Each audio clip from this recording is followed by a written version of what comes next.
अकेले बलबूते पर बीजेपी को परास्त नहीं किया जा सकता। महागठबंधन बना रहे हैं। कौन से दल आपके साथ हैं? अभी छोटे और मध्यम दल 31 पार्टी के लोगों ने मिलकर राष्ट्रीय परिवर्तन मोर्चा बनाया है। छोटे और मध्यम और बहुजन मुक्ति पार्टी राष्ट्रीय स्तर की है। अब समाजवादी पार्टी से वार्ता चल रही है, कांग्रेस से वार्ता चल रही है और ओवैसी से भी वार्ता चल रही है। तो जिस किसी बड़े दल के साथ पहले समझौता होगा, गठबंधन होगा, वो घोषित करेंगे। ये ज्यादा दिन नहीं, अभी 8 दिन में हो जाएगा। इतनी पार्टियां इसमें जो रहेंगी, सीटों का बंटवारा कैसे करेंगे सर? इतनी बड़ी ज्यादा पार्टियां। छोटी देखो, 44 पार्टी का गठबंधन मोदी जी ने बनाया था नेशनल लेवल पर, उनको कोई समस्या नहीं आई। 403 सीटें हैं, बहुत सीटें हैं। कौन होगा नेता? आपके पार्टी का नेता कौन बनेगा? कौन तय करेगा? कैसे तय होगा? कहाँ तय होगा? देखो, पार्टी का नेता, पार्टी का जो अध्यक्ष है उसी को नेता माना जाता है। जो पार्टी का अध्यक्ष होगा बहुजन मुक्ति पार्टी का, वो उसका नेता होगा। राष्ट्रीय परिवर्तन मोर्चा का नेतृत्व इकट्ठा होकर निर्धारित होगा और उसका चेहरा प्रोजेक्ट किया जाएगा महागठबंधन के नाम पर। इसका विजन क्या है? लोगों के लिए क्या आप, जैसे हर पार्टी अपना घोषणा पत्र जारी करती है, तो आपने बनाया है क्या? आप लोगों के लिए क्या? हम केवल विकास की बात नहीं करते हैं, 2 बड़ी बातें बता रहा हूँ। कांग्रेस के लोग भी विकास की बात करते हैं, बीजेपी वाले भी विकास की बात करते हैं, मगर इनका विकास कौन सा है मालूम है? इनका विकास है डेवलपमेंट ऑफ द कंट्री। ये सिंगल लेन का जो रोड था वो डबल लेन बनाया, डबल लेन का रोड था 4 लेन बनाया, 4 लेन का रोड था 6 लेन बनाया, 6 लेन का रोड था 8 लेन बनाया। ये है डेवलपमेंट ऑफ द कंट्री। फिर 6 लेन 8 लेन में लिखा होता है यहाँ साइकिल वालों को एंट्री नहीं मिलेगी, या बैलगाड़ी को एंट्री। पिछड़ा वर्ग मोर्चा जिंदाबाद, जिंदाबाद। भारत मुक्ति मोर्चा जिंदाबाद, जिंदाबाद। बहुजन क्रांति मोर्चा जिंदाबाद, जिंदाबाद। देश हमारा, रात तुम्हारा नहीं चलेगा, नहीं चलेगा। देश हमारा, रात तुम्हारा नहीं चलेगा, नहीं चलेगा। भारत के असली सासी। जिस उत्साह का आप लोग, जिस उत्साह से आप लोग यहाँ पर अपनी उपस्थिति दर्ज कराए हैं, उस हिसाब से अब हमें ऐसा प्रतीत होता है कि आप बीजेपी मुक्त उत्तर प्रदेश करके रहेंगे। माया शंकर कौशल साहब, जो राष्ट्रीय कार्यकारिणी सदस्य वामसेफ नई दिल्ली से उपस्थित है, आप साहब को आमंत्रित करता हूँ, आए और अपने विचार को रखें। डॉक्टर के समर्थन में भारत मुक्ति मोर्चा एवं बहुजन क्रांति मोर्चा के द्वारा मिर्जापुर मंडल स्तरीय महारैली की अध्यक्षता कर रहे माननीय बाबर मेश्राम साहब और चौधरी विकास पटेल, राष्ट्रीय अध्यक्ष राष्ट्रीय पिछड़ा वर्ग मोर्चा, माननीय प्रबंधन प्रताप सिंह, राष्ट्रीय कार्यकारी अध्यक्ष बहुजन मुक्ति पार्टी नई दिल्ली, आयुष्मती निशा मेश्राम, राष्ट्रीय महासचिव बहुजन अतिथिगण, मैं सभी साथियों का मिर्जापुर मंडल की इस सफल बनाने के लिए उपस्थित सभी भाई और बहनों, साथियों, जैसा कि आप सभी, लेकिन आज मूल निवासी बहुजन समाज की किसी समस्या का समाधान नहीं। इसके पीछे क्या कारण है, ये हम सब लोगों को समझना है। और समझ करके निर्णय उनको सहयोग किया। अब आपके बीच में जब चुनाव आएगा 2022 का, आपको देखना है, विचार करना है कि राष्ट्रीय परिवर्तन मोर्चा के द्वारा कौन सी पार्टी चुनाव लड़ रही है, जो हमारे मुद्दों पर आधारित लड़ रही है, हमारी समस्याओं पर लड़ रही है और हमारे लोगों को शासन सत्ता में पहुंचा करके इस देश में संविधान लागू करेगी। जब पूर्ण संविधान लागू होगा तभी हमारी समस्याओं का समाधान होगा। इसलिए साथियों, आप लोग 2022 के विधानसभा चुनाव में राष्ट्रीय परिवर्तन मोर्चा के सभी घटक दलों को जिताने का काम करेंगे और उन्हें विधानसभा में पहुंचाने का काम करेंगे, ताकि हम लोगों ने जो निर्णय लिया है 2022 में सेमीफाइनल होगा और 2024 में फाइनल होगा। राष्ट्रीय अध्यक्ष ने जो उद्देश्य बनाया है, जो मकसद पूरा करने के लिए अपनी जवानी जिंदगी लगाया है, उसमें आप साथ सहयोग करेंगे। इस अवसर पर मैं इतनी परिवर्तन मोर्चा के जो हमारे चीफ गेस्ट हैं माननीय बावन मेश्राम साहब, इंजीनियर हरिशंकर बौद्ध, मंडल अध्यक्ष बहुजन मुक्ति पार्टी, स्वागत। दीप शिखा मित्रा को माल्यार्पण करने के लिए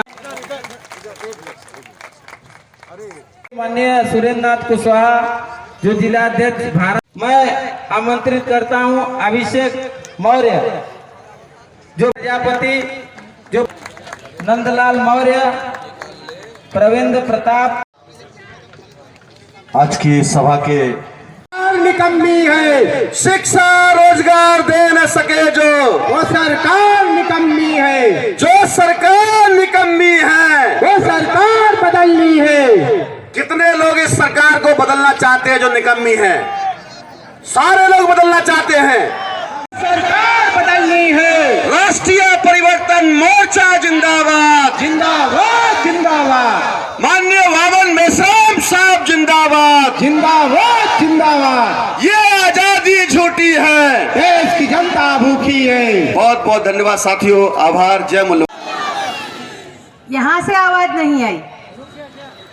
बोल 85, जय मूल निवासी। हमारी महिलाओं की आवाज आनी चाहिए भाई। बोल 85, जय मूल निवासी। अब ठीक है, अभी लगता है कि मेरी महिलाएं यहाँ पर इकट्ठा हुई हैं। राष्ट्रीय परिवर्तन मोर्चा के समर्थन में भारत मुक्ति मोर्चा एवं बहुजन क्रांति मोर्चा का मंडल स्तरीय कार्यक्रम आज यहाँ रैली नहीं, महारेला हो रहा है। ये महारेला है, जहाँ पुरुष जागरूक हो जाता है तो समझते हैं कि आजादी मिलने वाली है, लेकिन जहाँ महिला घर से निकलती है तो मतलब समझ लीजिए आजादी मिल गई। लेकिन महिलाएं अगर घर से निकली हो तो ये समझ लेना कि अब आपका दायित्व है कि राष्ट्रीय परिवर्तन मोर्चा को सत्ता पर लाने का बेड़ा हमें ही उठाना होगा। ये काम आप करोगे ना? करेंगे। वोट हमारा, राज तुम्हारा। नहीं चलेगा? वोट हमारा, राज तुम्हारा। नहीं चलेगा, नहीं चलेगा। काशीराम जी ने कहा था, लेकिन हम लोग वो काशीराम जी का नारा भूल गए। लेकिन हम लोगों ने क्या किया? हम लोगों ने अपनी बेवकूफी के कारण हम लोगों ने 50 रुपए के थर्रे में, पीते हो ना 50 रुपए का, पीते हो ना 50 रुपए का पीते हैं, और पीने के बाद 150 रुपए का चिकन खाते हो ना तंदूरी, और तंदूरी चिकन खाने के बाद 5 साल के लिए तुमको भी तंदूरी बना देते हैं ये लोग। बनते हो ना 5 साल। अपनी माँ बहन बेटियों को इन गद्दारों के साथ, ये गुनहगारों को, गुंडों को तुम लोग धर देते हो 5 साल। एक तंदूरी चिकन, एक बोटी के कारण अपनी माँ बहन बेटियों की नोचवाते हो। मैं आपको कहना चाहती हूँ, समय समय पर हमारे महापुरुषों ने हमें जागरूक किया। जैसे काशीराम जी ने कहा, वोट हमारा, राज तुम्हारा नहीं चलेगा। हमारे बाबा साहब अम्बेडकर ने कहा, जाओ अपने घर की दीवारों पर लिख दो, हमें शासन करती जमात बनना है। लेकिन हमारी महिलाओं ने, हमारी भोले भाले समाज की, कौम की महिलाओं ने क्या किया? अपने घर के द्वार पे लिख दिया लाभ शुभ। क्या लिख दिया? लाभ शुभ। लाभ शुभ लिखने के बाद कोई शुभ कार्य हुआ नहीं हुआ और होने वाला भी नहीं है। इसीलिए आप लोगों को कहना चाहती हूँ, घर पर जिस जिस महिलाओं ने लिखा हो लाभ शुभ, घर पर जाकर मिटा देना और लिख देना, हमें शासन करती जमात बनना है, हमें शासन करती जमात बनना है। नहीं तो ये वैसी लोग, ये लोग गंगा में डुबकी लगाकर, मोदी कल गए थे ना परसों, क्या कह रहे थे, राम तेरी गंगा मैली हो गई, राम तेरी गंगा मैली हो गई, पापियों के पाप धोते पोते। सही बात है, मोदी जैसा पापी उस पर डुबकी लगाएगा तो गंगा सारी की सारी जितनी भी नदियां हैं वो गंदी हो जाएगी। मोदी जी, आज तो तुमने डुबकी लगाई है, लेकिन एक समय आएगा हम सभी गुनहगारों को डुबकी लगवाएंगे, हम डुबकी लगवाएंगे उनके पापों की नाश करने के लिए। हम समस्त महिलाओं को कहना चाहती हूँ, ये जो गुनहगार है वो हम महिलाओं को अपने पैरों की धूल समझते हैं, ये हमारी महिलाओं को पैरों की धूल समझकर कुंभ के मेले में आते हैं, वाल्मीकि समाज के लोगों के पैरों को धोते हैं और धोने के बाद हमारे ही समाज के, वाल्मीकि समाज की बेटी के साथ में बलात्कार करते हैं और बलात्कार करने के बाद उसकी जीभ भी काट देते हैं। ऐसे वैसी लोगों को हमें समझना होगा, पहचानना होगा, नहीं तो ये लोग आने वाले समय पर ये कांड हमारी दूसरी महिलाओं के साथ में दोहरा सकते हैं। क्या आप लोग, क्या भविष्य में ऐसे देशद्रोहियों, क्या ऐसे पापियों को फिर से चुनकर आप लोग सत्ता पर लाना चाहती हो? भ्रष्टाचारी, महंगाई जिसने बढ़ा दिया है, दारू को सस्ता कर दिया, पुरुषों को पटा दिया, दारू सस्ता कर दिया और महिलाओं को परेशान कर दिया। सस्ती दारू महंगा तेल कर दिया है, तो पुरुषों को लगता है अरे दारू सस्ता है ना, तो थर्रा पी लेंगे, लेकिन घर पर जाओगे तो उसी चूल्हे में आपका घर संसार जल रहा है। भाइयों, आपको जागरूक होना होगा। आपको बहनों को भी कहना चाहती हूँ, ये तेल इन लोगों ने महंगा कर दिया, सिलेंडर इन लोगों ने महंगा कर दिया है, हमें सावधान रहना होगा इन लोगों से। आप लोगों के पास अभी बहुजन मुक्ति पार्टी ने गठबंधन बनाया है, उस गठबंधन को आप लोगों को साथ सहयोग देना होगा, साथ सहयोग देना होगा। और हमारे महापुरुष, जीता महापुरुष, जिसको हम लोगों ने कहा था कि काशीराम जी का दूसरा नाम वामन मेश्राम, तो आज हमारे जीते जागते महापुरुष हमारे सामने हैं कि कल आप लोग मत कहना कि काश बाबा साहब अम्बेडकर होते तो ये हो जाता, काश बाबा काशीराम जी जिंदा होते तो आज ऐसा होता। तो हम लोग कहते हैं ना, जब महापुरुष नहीं होते तब कहते हैं। आज वामन मेश्राम आपके सामने है और परिवर्तन मोर्चा लेकर आ गए हैं। कल आप मत बोलना कि काश वामन मेश्राम होते तो हम ये कर देते। आज आपके पास मौका भी है, दस्तूर भी है। और काशीराम जी ने कहा था, एक वोट एक नोट। काशीराम जी ने क्या कहा था? एक वोट एक नोट। अभी महंगाई बढ़ गई है, इसीलिए मैं निशा मेश्राम इस मंच से मिर्जापुर के सभी साथियों को कहना चाहती हूँ, एक वोट 10 का, एक वोट, अरे बोलो, पैसे की बात आती चुप क्यों हो जाते हो? एक वोट, एक वोट, एक वोट दोगे, 10 का नोट भी दोगे, बूथ पर जाओगे, बूथ के बाहर आपका कार्यकर्ता खड़ा होगा, अंदर जाके बटन दबाना और बटन दबाकर हमें भाजपा को हटाना है। ये आपका 22 का चुनाव सेमीफाइनल है, ये आपका 22 का चुनाव सेमीफाइनल है। इस सेमीफाइनल में हमें जीतना होगा। जैसे पोलियो के 2 डोज होते हैं ना, तो इसी तरह से 22 का जो चुनाव है, ये पहला डोज है योगी को भगाने का, और 24 का डोज योगी को, मोदी को भगाने का, मोदी को भगाने का दूसरा डोज होगा। तो दूसरा डोज लेने के लिए पहला डोज आपको मोदी को पिलाना और योगी को पिलाना जरूरी है। इतना लोग, आप सभी लोग आजाद होना चाहते हो, वाह, बहुत अच्छा। तो इस बार आप लोग जाकर बूथ पर जाकर राष्ट्रीय परिवर्तन मोर्चा को वोट दोगे। हमारी महिलाओं को भी कहना चाहती हूँ, आप लोगों को एक बात कहते हैं कि महिलाओं के पेट में बात नहीं रहती है, सही बात है। तो आप लोगों को भी घर पर जाकर अपने आसपास की जितनी महिला नहीं कि बहुजन का मतलब तो शेड्यूल कास्ट के लोग हैं, शेड्यूल कास्ट के लिए ज्यादा आपके यूपी में तो हम देख रहे ये है शेड्यूल कास्ट के लोग। तो शेड्यूल कास्ट की संख्या उत्तर प्रदेश में 21% है, 100 में 21% है शेड्यूल कास्ट, तो 79% नॉन शेड्यूल कास्ट है। बहुजन कैसा हुआ भाई? है? है? कैसे हुआ बहुजन? 21% से तो बहुजन नहीं बनता है, ये तो अल्पजन है।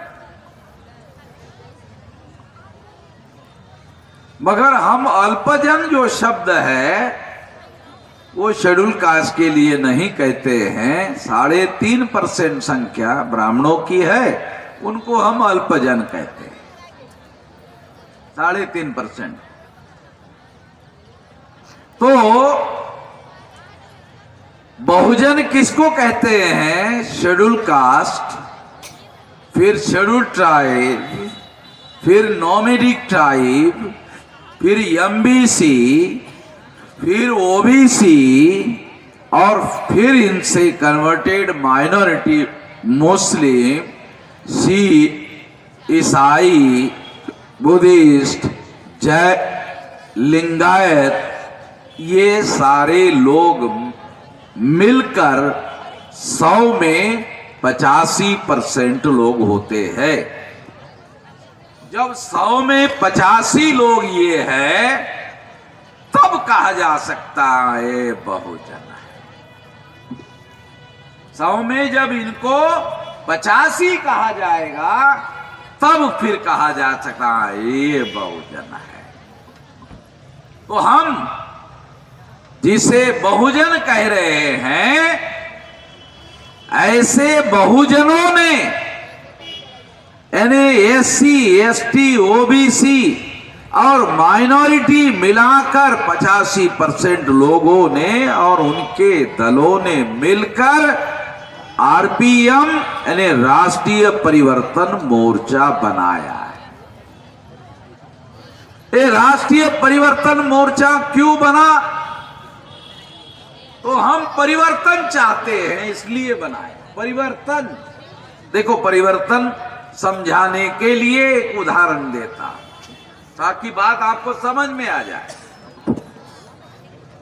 जब गांधी जी और नेहरू जी आजादी का आंदोलन कर रहे थे, उस समय गांधी जी और नेहरू जी जब आजादी का आंदोलन कर रहे थे, तो बाबा साहब आम्बेडकर ने अमेरिका के लोगों को कहा, इंग्लैंड के लोगों को कहा, यूरोप के लोगों को कहा कि जरा गांधी जी और नेहरू जी को पूछो कि ये जो कह रहे हैं आजादी की बात, तो इनको पूछो क्या इनकी आजादी ये फ्रीडम ऑफ द कंट्री की आजादी है कि नहीं? इनका जो स्लोगन है, इनका जो नारा है, वो फ्रीडम ऑफ द कंट्री का है, यानी देश के आजादी का है। गांधी नेहरू का स्लोगन, नारा, इनका नारा freedom of the people of the country नहीं है, फ्रीडम ऑफ द कंट्री का है, freedom of the people of the country का नहीं है। जब गांधी जी और नेहरू जी थे, आंदोलन कर रहे थे, उस समय बाबा साहब आम्बेडकर ने ये बात कही। अब आजाद भारत में क्या कहा जा रहा है? थोड़ा सा बदल दिया, थोड़ा सा। क्या कहा? Development of the country. पहले कहा फ्रीडम ऑफ द कंट्री, अब कह रहे हैं डेवलपमेंट ऑफ द कंट्री। अब देखो डेवलपमेंट ऑफ द कंट्री कैसे है, आपको थोड़ा समझाता हूं तो आपको समझ में आएगा। पहले ये मिर्जापुर में मैं 20 साल पहले आता था तो सिंगल लेन था रोड का, सिंगल लेन। साला आने को बहुत धक्के खाना पड़ता था। ये मास्टर जी यहाँ हंस रहे हैं क्योंकि हमको धक्का खाने के बाद वही चाय पिलाते थे। हाँ, बहुत जाम भी लगता था, धक्का भी खाते थे, हरेसमेंट बहुत होता था। तो ये सिंगल लेन का जो रोड है वो फिर लोगों ने डेवलपमेंट ऑफ द कंट्री में डबल लेन कर दिया। फिर डबल लेन का 4 लेन कर दिया, 4 लेन का 6 लेन कर दिया और 6 लेन का 8 लेन कर दिया। इसको उन्होंने कहा ए डेवलपमेंट ऑफ द कंट्री है, डेवलपमेंट ऑफ द कंट्री है, ये देश का विकास है। वहां लिखा होता है 6 लेन में, 4 लेन में लिखा होता है यहां पर बैलगाड़ी नहीं चला सकते, यहां पर मोटरसाइकिल नहीं चला सकते, यहां साइकिल तो बिल्कुल ही नहीं चला सकते, घोड़ा गाड़ी बिल्कुल नहीं चला सकते। यानी हम लोगों के पास यही साधन है और हमको वहां जाने देते नहीं है। हमारे लिए पाबंदी है, SC ST OBC माइनॉरिटी को पाबंदी है। जिसके पास 4 व्हीलर गाड़ी है उसी को जाने देते हैं। ये है डेवलपमेंट ऑफ द कंट्री, ये है देश का विकास। बड़े बड़े फ्लाईओवर, यानी ब्रिज के ऊपर ब्रिज। तो हमारे पास तो साइकिल है, मोटरसाइकिल है, बैलगाड़ी है, उनको वहां जाने के लिए पाबंदी है। तो ये डेवलपमेंट हमको क्या करना भाई? ये डेवलपमेंट जहां लिखा होता है कि आपकी गाड़ी यहां नहीं चलाई जा सकती, तुम्हारे डेवलपमेंट ऑफ द कंट्री को क्या करने का? चाटने का? तुम्हारे डेवलपमेंट ऑफ द कंट्री को क्या करने का? चाटने का। जैसे घर में हम अचार बनाते हैं तो खाना खाते खाते चाटते हैं ना अचार को, क्या वैसे इनके डेवलपमेंट ऑफ द कंट्री को चाटने का? क्या करने का? तो ये डेवलपमेंट ऑफ द कंट्री है, development of the people of the country नहीं है। ध्यान रखना, बहुत खास बात बता रहा हूं। कंट्री नहीं है, ये देश में रहने वाले लोगों का विकास नहीं है, ये देश का विकास है। रोड का विकास, डैम का विकास, फ्लाईओवर का विकास, ये विकास development of the country. Rail का विकास, अभी नरेंद्र मोदी ने कहा देखो हमने उत्तर प्रदेश में 13 एयरपोर्ट बनाए जहां एरोप्लेन चलेगा। अब कितने लोग हैं एरोप्लेन में चलने वाले यहाँ? हाँ भाई, मास्टर जी है कोई? मास्टर खुद जिंदगी में अभी तक नहीं गया, बैठा मास्टर होकर नहीं गया, और कभी कभी घर के आंगन में आकर देख लेता एरोप्लेन जा रहा है। ये देखने का ही सौभाग्य बात है, कुछ है नहीं। तो मोदी वाह आप यही कह, मोदी वाह कह रहा, मोदी कह रहा है कि 13 इंटरनेशनल एयरपोर्ट हमने उत्तर प्रदेश में बनवाया। अरे क्या करे भाई तुम्हारा ये डेवलपमेंट सलाह? केवल एरोप्लेन को हम देख ही सकते हैं, बैठ नहीं सकते। ये है डेवलपमेंट ऑफ द कंट्री। अरे हम लोगों को क्या चाहिए? हमारे बच्चों को बढ़िया स्कूल चाहिए, प्राइमरी स्कूल बढ़िया, वहां पढ़ाने वाला मास्टर बढ़िया चाहिए, वो डेली पढ़ाने का काम करने वाला चाहिए। तो गांव में स्कूल नहीं होता है। 2 लाख गांव ऐसे हैं भारत में, 2 लाख गांव जहां स्कूल ही नहीं है। 75 साल हो गए आजादी को। सरकार का आंकड़ा बता रहा हूं, 6.5 लाख गांवों में 2 लाख गांव ऐसे हैं जिस गांव में 75 साल की आजादी में स्कूल ही नहीं है। तो उस गांव के बच्चे 3 किलोमीटर, 5 किलोमीटर, 7 किलोमीटर अंतर पर पढ़ने को जाते हैं। अपने गांव से निकलकर दूसरे गांव में पढ़ने को जाते हैं, तो राज्य सरकार और केंद्र सरकार क्या कहती है, निर्णय करती है कि उन बच्चों को रोडवेज के बस में बैठने के लिए टिकट नहीं लगेगा, फ्री ऑफ कास्ट वो बस में जा सकते हैं। निर्णय लिया मोदी ने, योगी ने निर्णय लिया कि बच्चों को टिकट का पैसा नहीं लगता है। तो हमने बच्चों को पूछा, तुम्हारे गांव में रोडवेज की बस आती है? कहा कि कहीं देखा नहीं हमने। देखो मोदी और योगी फैसला क्या किया, बस में बैठने का टिकट नहीं लगा। अरे तो गाड़ी ही नहीं है तो साला टिकट नहीं लगेगा, अजीब बात है। गाड़ी होगी तब तो टिकट नहीं लगेगा, तो बात फायदे की है। बहुत सारे बच्चे केवल इस वजह से स्कूल में पढ़ने के लिए नहीं जा पाते कि उसके गांव में स्कूल नहीं। 2 लाख गांव, 75 साल हो गए आजादी को, इसका डेवलपमेंट उन्होंने नहीं किया। ये development of the people of the country है, ये लोगों के विकास का एजेंडा है जो बता रहा हूं। मगर देश में डेवलपमेंट ऑफ द कंट्री का नारा लगाया जा रहा है, देश के विकास का नारा लगाया जा रहा है, देश में रहने वाले लोगों के विकास का नारा नहीं लगाया जा रहा है।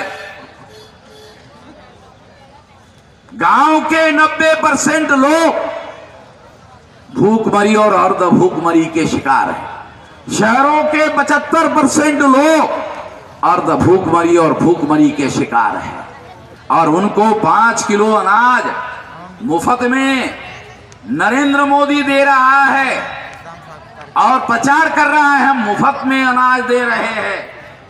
ये मुफ्त में अनाज देना ये सिद्ध करता है, सबूत है कि तुमने 75 साल में लोग पेट भर अन्न खाने लायक भी नहीं रखे। कितने नालायक प्रधानमंत्री है समाज में। नहीं, प्रधानमंत्री सर्वशक्तिमान होता है संविधान में।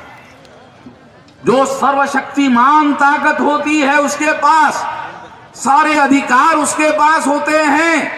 उन्होंने इन लोगों का विकास करने का कोई काम नहीं किया। इसलिए बहुत दुख के साथ कह रहा हूं कि ये शक्तिशाली प्रधानमंत्री, संविधान ने इनको शक्ति दी, मगर ये प्रधानमंत्री इन गरीबों का विकास नहीं कर पाए। इसलिए ये सारे प्रधानमंत्री नालायक प्रधानमंत्री, ये सारे प्रधानमंत्री नालायक प्रधानमंत्री है।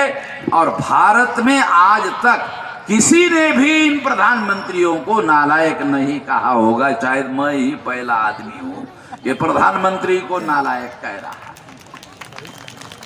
सबूत के साथ बोल रहा हूं। और इसलिए उदाहरण के लिए कह रहा हूं, इसलिए इस परिस्थिति में परिवर्तन की जरूरत है। इसलिए कह रहा हूं कि परिवर्तन की जरूरत है। और ये परिवर्तन लाने के लिए राष्ट्रीय परिवर्तन मोर्चा बनाया है। ध्यान रखो, जब हमको बजट बनाने का मौका मिलेगा तो इन लोगों को ध्यान में रखते हुए सबसे पहले लोगों को रोटी, कपड़ा और मकान, दूसरा मुद्दा रोटी, कपड़ा और मकान पर्याप्त मिले। 75 साल में इतना भी नहीं कर पाए, इतना बहुत छोटा काम नहीं कर पाए। इसलिए कह रहा हूं नालायक है, इतना छोटा काम नहीं कर पाए। दूसरी बात, शिक्षा। हर गरीब से गरीब आदमी का बच्चा, उसको पढ़ने के लिए सख्ती का कानून हो, सख्ती का कानून हो। और सख्ती से उनको स्कूलों में भर्ती किया जाए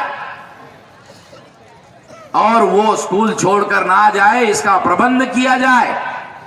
तो शिक्षा, स्वास्थ्य, हम गरीब लोगों में एक आदमी कमाने वाला होता है, जब वो बीमार पड़ता है तो हम दिन भर काम करते हैं तो रात में हमारा चूल्हा पकता है। गरीब आदमी का ध्यान रखो कि दिन भर काम करता है तो शाम को उसके घर का चूल्हा पकता है, और जब वो बीमार पड़ता है तो उसका चूल्हा पकता नहीं है। इसलिए स्वास्थ्य की व्यवस्था होनी चाहिए कि जो गरीब आदमी बीमार पड़ा हुआ है उसकी मुफ्त में बढ़िया क्वालिटी की स्वास्थ्य व्यवस्था हो। मैं देहात का रहने वाला हूं, देहात के किसी गांव में कोई स्वास्थ्य व्यवस्था नहीं, बिल्कुल नहीं। मैं देहात का रहने वाला हूं, मैं खुद जानता हूं। तो इसीलिए झोला छाप डॉक्टरों को कुछ न कुछ करना पड़ता है, और झोला छाप डॉक्टरों की दवा करने से आदमी बीमारी के वजह से मरने के बजाय झोला छाप डॉक्टर की दवा लेके मर जाता है। रिकॉर्डेड बात।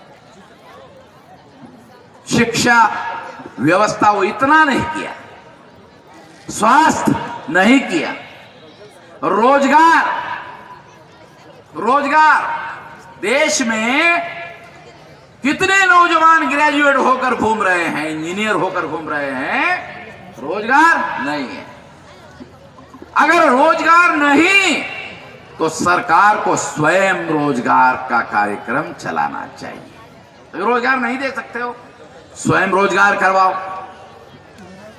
अगर स्वयं रोजगार भी नहीं कर सकते तो बेरोजगार को बेरोजगारी भत्ता दे दो। मैं अमेरिका गया, मैं यूरोप गया, लंदन गया, वहां इंक्वायरी किया कि अगर किसी आदमी ने जिलाधिकारी कार्यालय में लिख दिया कि मैं बेरोजगार हूं और मुझे नौकरी नहीं है, तो वो ऑफिस के अकाउंट नंबर है, कहाँ है, हाँ देखो, बस शाम को उसके अकाउंट में पैसा आ जाता है और उसको कहा जाता है लिखित में 6 महीने तक ये पैसा आएगा और सरकार 6 महीने में तुम्हें रोजगार दे देगी, तुम्हारी व्यवस्था कर देगी। और जिस दिन तुमको रोजगार मिल जाएगा ये पैसा तुम्हारे अकाउंट में आना बंद हो जाएगा। अमेरिका में होता है, यूरोप में होता है, लंदन में होता है। हमारे देश में पैसे की कमी नहीं है। 35 लाख हजार करोड़ रुपए का बजट, 35 लाख हजार करोड़ का बजट। अरे बाप रे बाप, कितना बजट। मास्टर साहब को मैंने पूछा, मास्टर गणित विषय का हो क्या? कहा गणित का। तो मुझे शून्य लगाकर दिखाओ तो 35 लाख करोड़ का शून्य लगाकर दिखाओ तो उसने माथे पर हाथ बांधा। अरे कितना शून्य लगाना होगा साला पता नहीं चलता। इतना रुपया केंद्र सरकार अकेले पास आता है। राज्य सरकार का बजट अलग है, नगर पालिका महानगर पालिका का बजट अलग है, जिला पंचायत का बजट अलग है, तालुका पंचायत का बजट अलग है, ग्राम पंचायत का बजट अलग है। हर एक को टैक्स लगाने का अधिकार है। तो सारे देश भर में कितना पैसा आता है सरकार के पास कोई लिमिट नहीं है। और इतना ज्यादा पैसा आने के बाद भी गांव के 90% और शहरों के 75% लोग भूखमरी और अर्ध भूखमरी के शिकार है। पैसे की कमी यहां नहीं है, यहां अल्पजन लोगों का राज है और अल्पजन लोग केवल अपने लिए योजना बनाते हैं और अपने लिए विकास का कार्यक्रम चलाते हैं। इस वजह से इस देश में ये सारा का सारा सत्यानाश होता है। केवल इतना होना चाहिए, development of the people of the country में रोटी, कपड़ा, मकान, शिक्षा, स्वास्थ्य, रोजगार नहीं तो स्वयं रोजगार नहीं तो बेरोजगार भत्ता, इतना का, बिल्कुल इतना का। हमारे आदमी SC, ST, OBC और माइनॉरिटी के लोग कोई मुफ्त का 5 किलो मोदीवा नहीं चाहिए रे तेरा 5 किलो मुफ्त का। मेहनत से, पसीने से रोजगार दे दो, मेहनत से पैसा कमाएंगे और मेहनत का सम्मान और इज्जत से खाएंगे। और जो शरीर में खून बनेगा वो इज्जत वाला खून बनेगा, सम्मान वाला खून बनेगा, स्वाभिमान वाला खून बनेगा। इसके लिए हम लोग इस देश में परिवर्तन चाहते हैं। नरेंद्र मोदी कहता है मैं बैकवर्ड हूं, मगर सुप्रीम कोर्ट में लिख कर दिया गिनती नहीं करूंगा, कुत्तों की करूंगा, बिल्ली की करूंगा, जानवर की करूंगा, मगर तुम पिछड़े वर्ग के लोगों की नहीं करूंगा। पिछड़े वर्ग का प्रधानमंत्री खुद ही गिनती नहीं करा रहा, हमारे लोगों की गिनती नहीं करवा रहा है। तो इस तरह से सिद्ध होता है ये मुखौटा है, ये मुखौटा है, सत्ता किसी और के हाथ में है। ए नॉमिनेटेड प्रधानमंत्री है, ए नॉमिनेटेड प्रधानमंत्री है। अंग्रेजी का शब्द है, बाबा साहब आम्बेडकर ने 1932 में यूज किया था राउंड टेबल कॉन्फ्रेंस में। ए नॉमिनेटेड PM है, नॉमिनेटेड अंग्रेजी का शब्द है। ये समझ में नहीं आएगा आपको, मैं आपको इसका हिंदी में ट्रांसलेट करके बताता हूं। मैं देहाती आदमी हूं, देहाती उदाहरण देता हूं, आप लोगों को समझ में आएगा। ये महिलाओं की माफी मांग करके कहता हूं, समझ में नहीं आता इसलिए कहना पड़ रहा है। गांव में शादी होती है तो आदमी परिचय कराता है, ये मेरी शादीशुदा बीवी है, ये धर्म पत्नी है, ये शादीशुदा बीवी है। तो दूसरा आदमी पूछता है ये कौन है, ऐसे रखे हुए, क्या कहता है, ये ऐसे रखी हुई है। ये नरेंद्र मोदी भी ब्राह्मणों का ऐसे रखा हुआ प्रधानमंत्री है। अच्छा, अब थोड़ा सा समझ में आ गया है, थोड़ा समझ। जब ये रखा हुआ प्रधानमंत्री होगा तो ये कौन काम करेगा भाई? जिसने रखा उसका काम करेगा कि हमारा करेगा? तो इसलिए ये जो बात मैं आपको बता रहा हूं, इसलिए परिवर्तन चाहते हैं। ये नॉमिनेटेड प्राइम मिनिस्टर है, ये नॉमिनेटेड बैकवर्ड है, हम रियल बैकवर्ड चाहते हैं। नॉमिनेटेड बैकवर्ड नहीं चाहते, रियल बैकवर्ड चाहते हैं, वास्तविक बैकवर्ड चाहते हैं। और जब वो वास्तविक बैकवर्ड संसद में, विधानसभा में आ जाएंगे तो परिवर्तन होगा, कोई रोक नहीं सकता। ब्राह्मण तो बहुत दूर की बात है, ब्रह्मा भी नहीं रोक सकता। सुन लीजिए, ब्रह्मा भी नहीं रोक सकता। अब आप वोटर लिस्ट में वोटर का नाम लिखने के लिए जाते होगे नहीं? जाते, वोटर लिस्ट में नाम लिखने के लिए जाते हो तो वो कर्मचारी पूछता है आपका एड्रेस है? है। ब्रह्मा को पूछो, ब्रह्मा जी आपका एड्रेस है? बोलता है एड्रेस?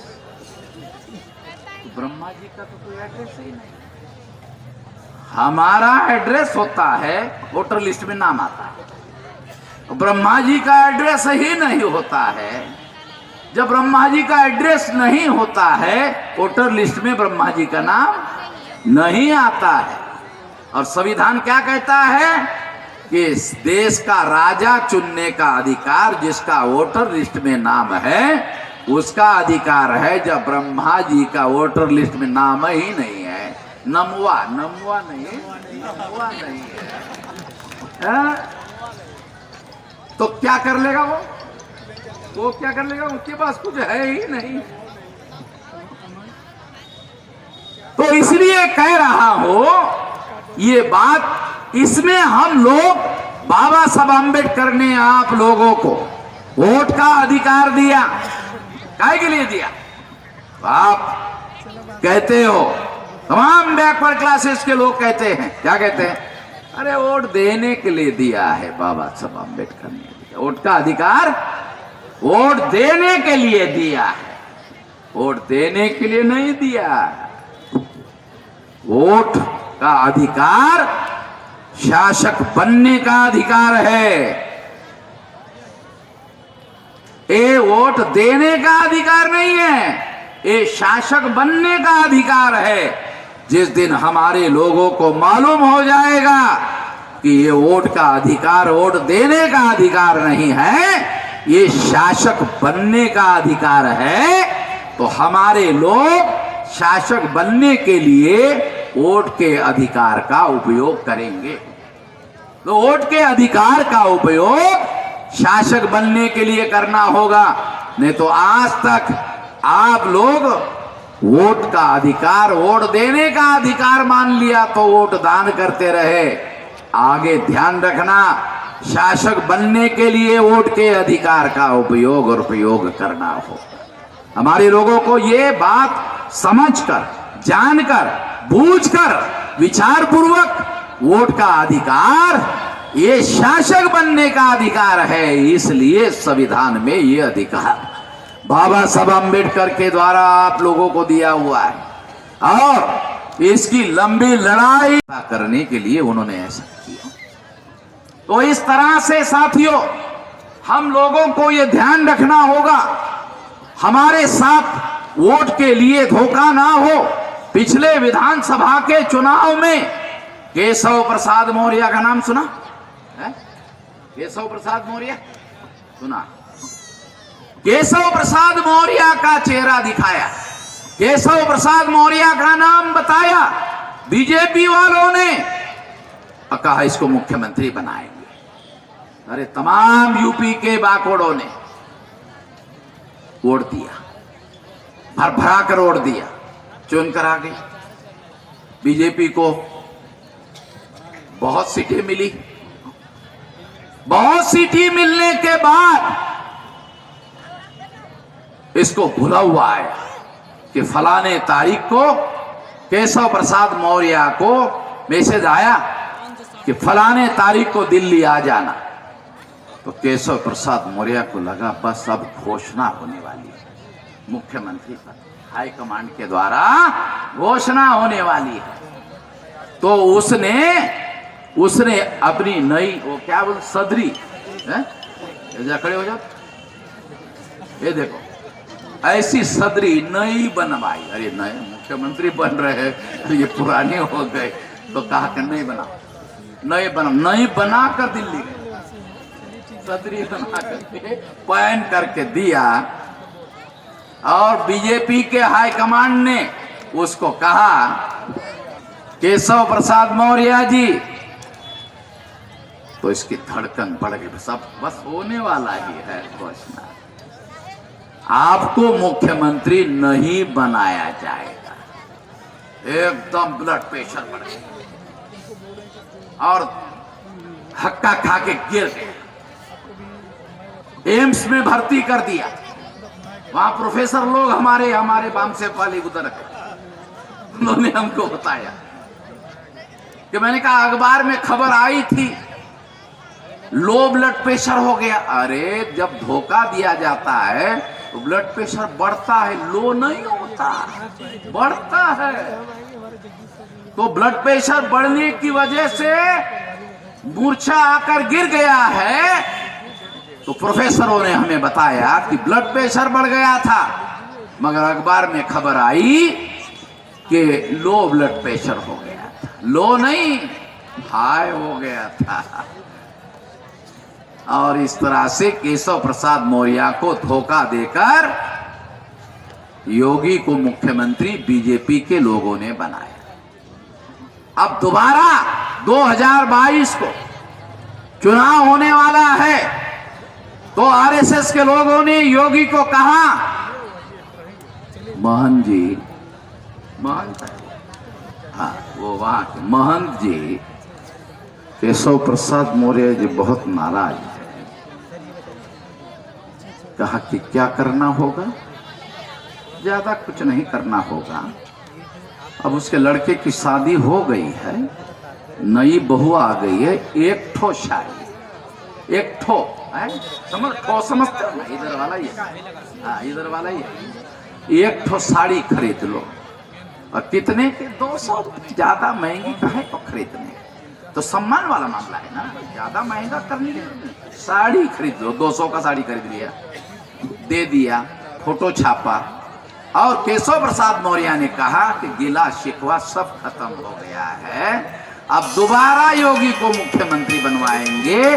केशव प्रसाद मौर्य ने कहा, यानी पहले तो इन लोगों ने जूता मारा, अब हम खुद ही अपने को जूता मारने का काम करेंगे। तो हम और हमारे तमाम बैकवर्ड क्लासेस, हर प्रकार के हिंदू होते हैं। एक होता है ब्राह्मण, एक होता है क्षत्रिय, एक होता है वैश्य, एक होता है शूद्र। तो कौन से कैटेगरी में हो? कैटेगरी है ना, लोग सवाल पूछेंगे, फिर तो जवाब देना पड़ेगा। तो इस तरह से ये बात हमारे नेताओं को समझ में नहीं आती है कि ऐसा कहने से ब्राह्मणवादी व्यवस्था बदलती नहीं है, यथावत रहती है। इस यथावत परिस्थिति में बदलाव लाने के लिए ये राष्ट्रीय परिवर्तन मोर्चा बनाया गया है। अभी नरेंद्र मोदी ने ओबीसी के 28 मिनिस्टर, 12-13 शेड्यूल कास्ट के मिनिस्टर, 8 आदिवासियों के मिनिस्टर बनाए। इन सब लोगों को मिनिस्टर बनाया, और इनको मिनिस्टर बनाया तो कुछ दिन पहले अखबार में खबर छप कर आई थी, नया संसद भवन बन रहा है। आरएसएस के लोगों ने कहा, नए संसद में नए संविधान के साथ जाएंगे, संविधान बदलते हैं और फिर जाएंगे। ये बयान है अखबार में छपा, ऐसे काल्पनिक बातें नहीं कह रहा। और ये जो बात मैं आपको बता रहा हूं, तो ये 28 मिनिस्टर आपको अधिकार देने के लिए नहीं बनाए गए। ये 12 शेड्यूल कास्ट के मिनिस्टर, 28 ओबीसी के मिनिस्टर, 8 आदिवासियों के मिनिस्टर, ये संविधान बदलने के लिए, समर्थन लेने के लिए, उनका समर्थन संविधान बदलने के लिए चाहते हैं। ध्यान रखो, ये तुम्हारे हक अधिकार बहाल करने के लिए नहीं बनाए गए हैं। तुम लोगों का अधिकार बहाल करने के लिए पिछले 45 साल से हम लोग लड़ रहे हैं। मैं 19 साल की उम्र से अभी 64 साल पूरे हो गए। 45 साल से ये संगठन 31 राज्यों में, 567 जिलों में, और 4000 से ज्यादा तहसीलों में, 22,000 से ज्यादा ब्लॉक में, और 1.5 लाख से ज्यादा गांवों में विशाल संगठन बन गया। 2 बार भारत बंद करवा दिया। ये इतना विशाल संगठन बन गया है, और इस विशाल संगठन के द्वारा इस देश में बड़ा परिवर्तन लाया जाएगा। पूरी ताकत इस परिवर्तन को लाने के लिए लगाई जाएगी, जिसके लिए ये संगठन शक्ति का निर्माण किया गया है। और आने वाले 10 साल में 20 बार भारत बंद किया जाएगा। फिर भारत में कोई आदमी नहीं बचेगा जिसको ये मालूम नहीं होगा कि ये शक्ति हमारे आजादी की लड़ाई लड़ने वाली है। उस समय गांधी जी ने अंग्रेजों को कहा था, चले जाओ, भारत छोड़ो। हम भी कह रहे हैं, कि इस देश में ब्राह्मणवाद ने जो हमारे लोगों की गुलामी थोपी, उस गुलामी को छोड़ो, खत्म करो। इसके लिए ये भारत बंद किया जाएगा, लड़ाई लड़ी जाएगी और हर प्रकार की लड़ाई लड़कर हमारे लोगों को आजादी दिलाई जाएगी। 22 में योगी से आजादी दिलाओ, 22 में आपके हाथ में, 22 में योगी से आजादी दिलाओ, 24 में मोदी से आजादी दिलाओ। तो ये उत्तर प्रदेश का चुनाव 22 का सेमीफाइनल है और 2024 फाइनल है। दोनों का बंदोबस्त करना है। ये दोनों का बंदोबस्त करने के लिए हम लोग काम करेंगे, आप लोग काम करेंगे। इस आशा और विश्वास के साथ आपने मेरी बात ध्यान से सुनी, इसके लिए आभार, धन्यवाद।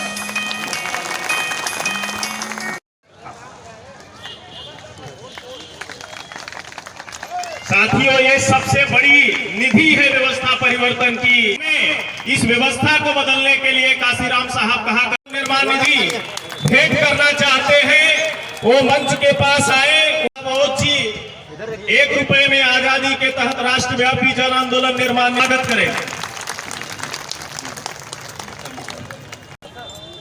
माननीय चतुर्वेदी वीरेंद्र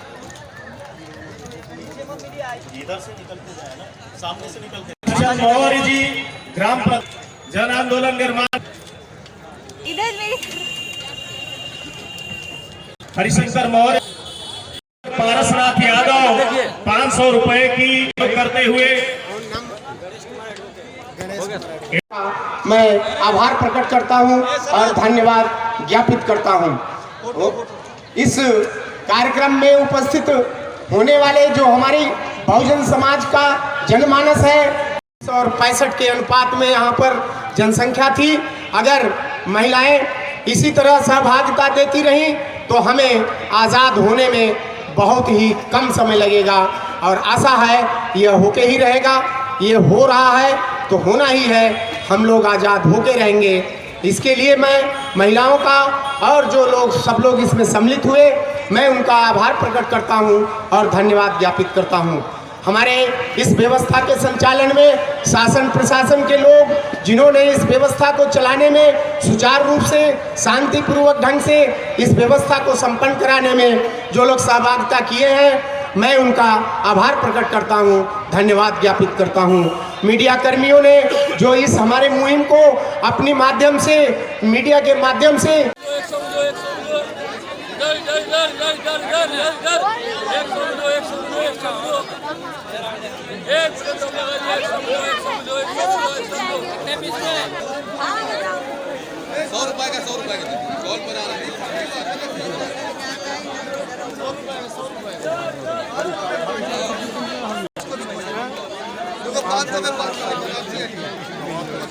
बनारती वाली 500 में 500।